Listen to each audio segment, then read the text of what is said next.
in Malaysia, both the Dewan Rakyat and Dewan Negara voted in July 2019 to reduce the country's voting from age 21 to 18 years old. The recent reduction in the voting age in Malaysia from 21 to 18 years old will result in a close to 16% rise in new voters in the next general election, which must be held by 2023 if it is truly happen. To complete our research study, we use peer review via Google Form as our primary data. All questions asked are brief and straight, so our respondents can easily understand and answer them well. Furthermore, we use articles, journals from the internet source as our secondary data, as they are from the experts of the field. We use their opinions and arguments to have a deep understanding on our topic so that we can complete our research study.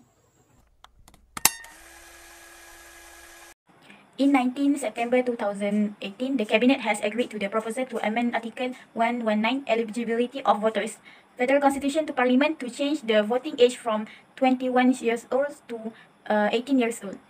In 13 November 2018, the meeting of the Youth Special Committee agreed to implement lowering the voting age while taking into consideration the related issues.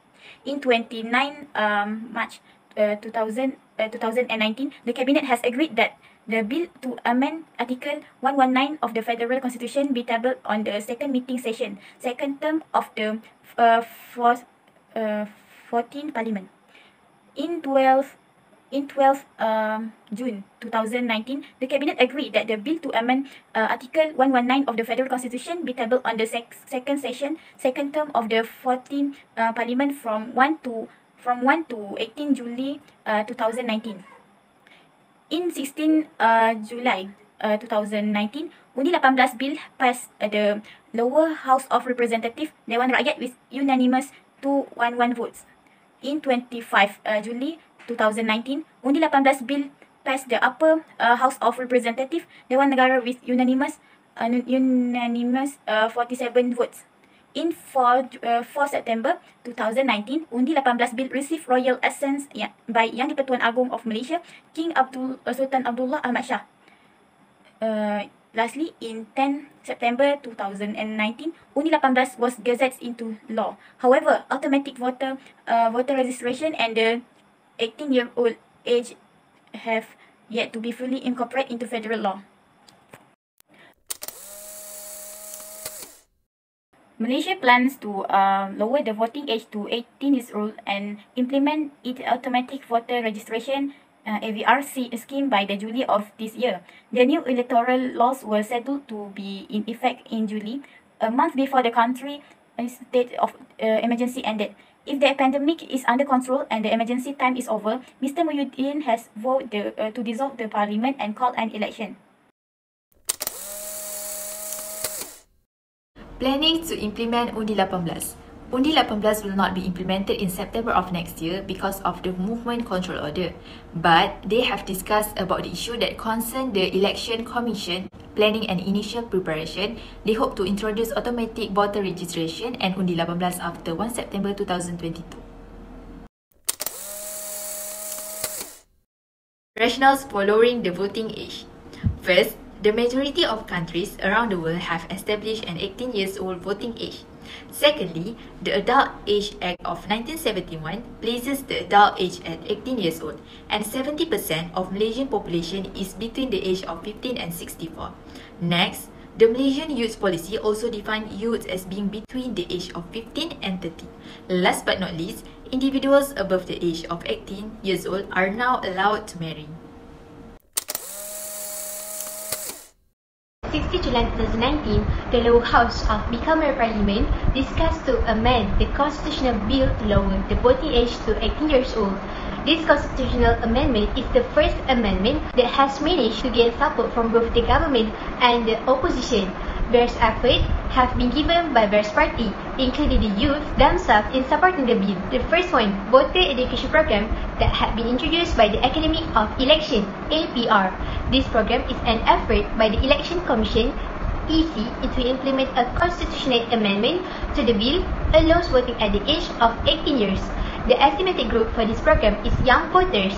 The youth will learn new things that related to the electoral system and be given exposure to the electoral voting process. Therefore, the youth will be normal with the basic knowledge of electoral process and create an open-minded youth that believe with the electoral system in Malaysia. Second, the Associate Training AAT program is a single project from APR and inspired by the director of APR, Mr. Hassanul Ishraf bin Naim.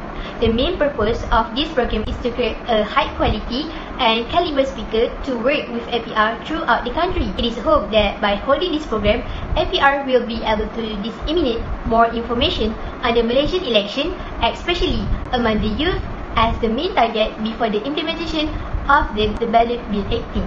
Third, the political party and the opposition themselves requested a timeline be given by the government and the election commission for the conduct of the referendum at the age of 18. Under youth that there is no more negative perception as there is an attempt to thwart the bipartisan agenda in parliament. In addition, Dr. Mahathir also expressed his feeling. He said that young Malaysians also have the right to choose a government that suits their taste. Fourth, a protest rally was held in front of Parliament Building in Kuala Lumpur on March 27, 2021. It was organized by 200 youth together with NGO of non-governmental organization and opposition political party. The protest rally was to defend the implementation of the vote at the age of 18 and was implemented as soon as possible.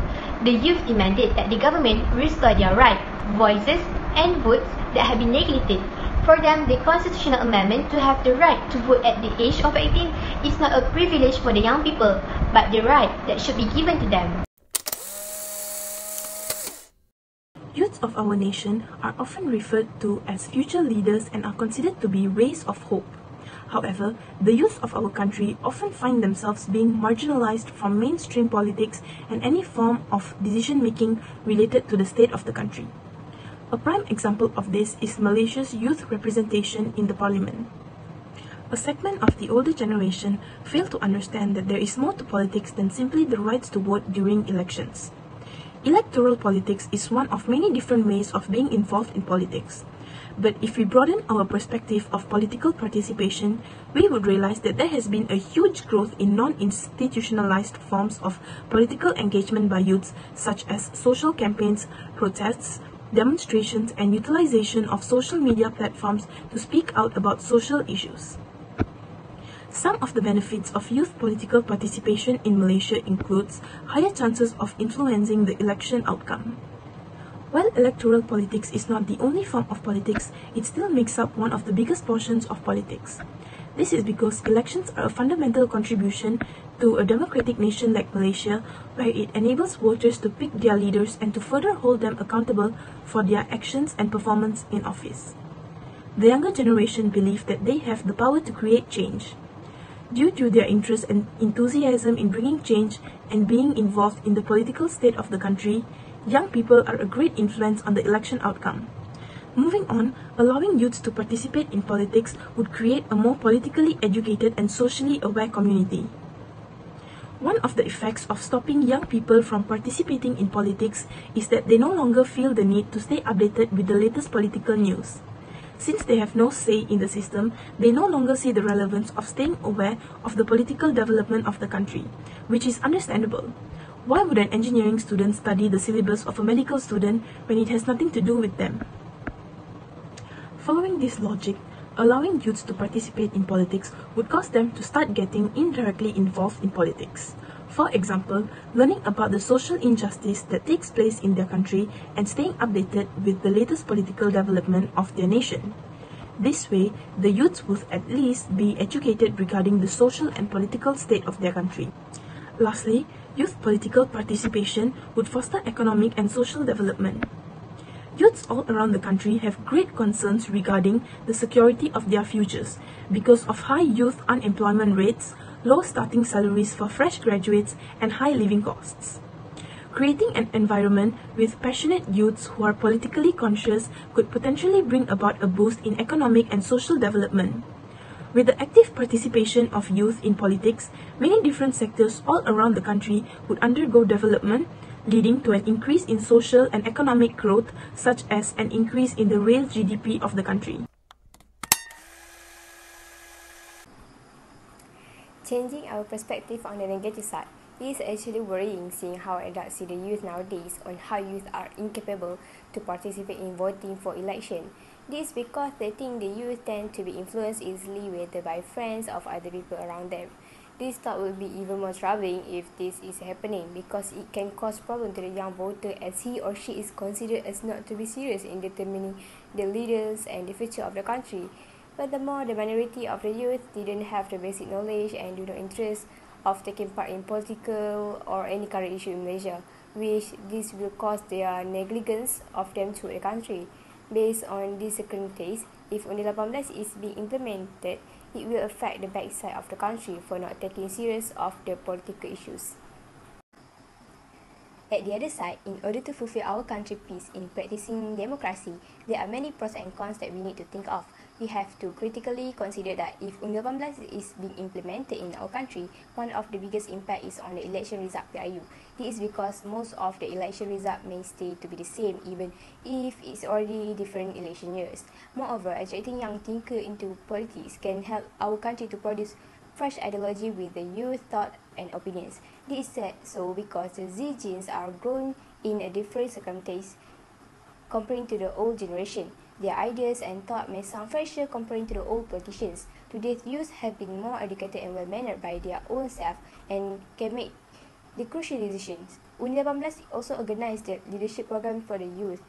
This can be one of the platforms for them to be trained on how to be an intelligent and rational leader for the upcoming days. Changing our perspective on the negative side, it is actually worrying seeing how adults see the youth nowadays on how youth are incapable to participate in voting for election. This because they think the youth tend to be influenced easily whether by friends or other people around them. This thought will be even more troubling if this is happening because it can cause problem to the young voter as he or she is considered as not to be serious in determining the leaders and the future of the country. Furthermore, the minority of the youth didn't have the basic knowledge and do not interest of taking part in political or any current issue in Malaysia, which this will cause their negligence of them to the country. Based on this circumstance, if UNDI-18 is being implemented, it will affect the backside of the country for not taking serious of the political issues. Based on our Google form, we managed to collect 70 responses. From that, there are 54 people who agreed on the implementation of UNDI-18, meanwhile 16 did not. Those who agreed said that youth need to be heard as they are the future leaders of the country and youth are capable to make a wise choice for their own government. Meanwhile, on the disagreeing party, they stated that not all youth are mature enough to join such big events like election and they may be manipulated by the politicians to have their votes. When they were asked if they are ready to participate in the election, we got the same number, which is 54 people are ready, meanwhile 16 did not yet. So we can see that our respondents have a firm stand based on their choice. We also found that most of our respondents are aware and know about political parties that exist in Malaysia.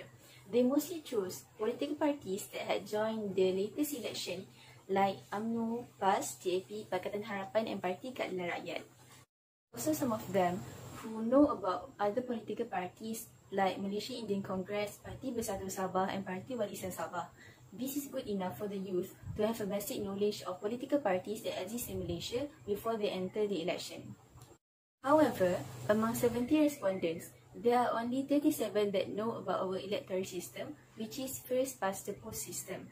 I think this is the only part that lacks off, so youth need to do more research on the election and its background.